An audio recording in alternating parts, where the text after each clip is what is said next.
Жай ғана жауап, суретте көрсетілген зымыранның артынан қалған із. Енді бұл эффект қалай пайда болатынын қарап көрейік.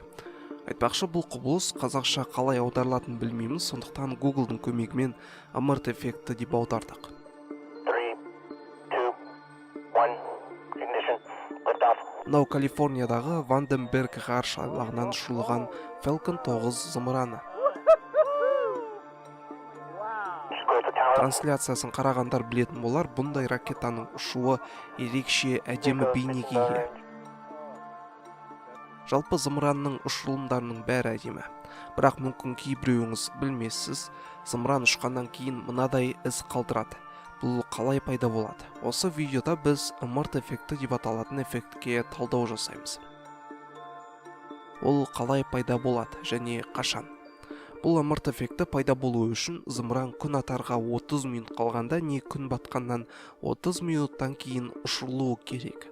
Ол уақытта ұшқан кезде көріп тұрғандарыңыздай ракетаның артынан қалдыратын түтін күн жарығы шағылуының әсерінен бізге ымырт эффекті болып көрінеді.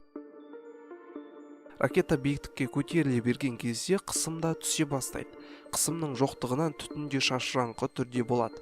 Мына бейнеде бастапқыда біркелкі түтін, артынша ракета биіктеген сайын түтін шашыраңқы болғанын байқай аласыздар.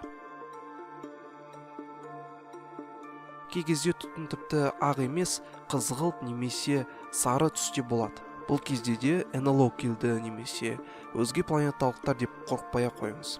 Бұлар да ракетаның артындағы із екенін біліңіздер. Ал кей кезде тіпті құйын сияқты оратылып, із қалдыратын аспанда түтіндер пайда болады. Мысалы, мына бір Воронежден және Ресейдің басқа да қалаларынан түсірілген видеода бір көзге қарағанда қорқынышты бейнені көре аламыз. Кей адамдар тіпті оны өзге планеталықтар келді деп қорқып жатқандарын көре аламыз. Это реально летающая тарелка. Смотри, он движется же сюда. А что это такое? Я не знаю. Бұл бейнелер тіпті Қазақстанның солтүстік аудандарынан да көрінді. Кез келген осындай түсініксіз бейнені көргенде мистикаға ерік берудің керегі жоқ. Логикаға салып ойланып көріңіз. Бұл Тополь деп аталатын ресейлік зымыранның артынан қалдырған ізі болатын.